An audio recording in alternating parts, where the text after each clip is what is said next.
இங்க பாரு, என் அப்பாவை நான் பார்த்த வரைக்கும் அவருக்குள்ள அப்படி ஜாதி பாக்குற பழக்கமே கிடையாது. அப்படியே அது இருந்தாலும் அது தான் பொண்ணோட சந்தோஷத்தை விட பெருசா இருக்காது. புரிஞ்சுதா? பயப்படாத. ஊரை விட்டு ஓடி போய் ரெஜிஸ்டர் மேரேஜ் பண்ணிக்கிற நிலைமைக்கு நான் உன்னை கொண்டு வர மாட்டேன். ஊரே பார்த்து ஆசீர்வாதம் பண்ற மாதிரி தான் கல்யாணம் நடக்கும். போதுமா? சரி. என்ன சரி?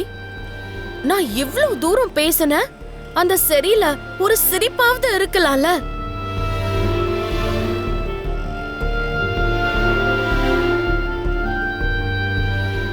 எனக்கு எப்படிதான் உன் மேல லவ் வந்துச்சுன்னே தெரியல.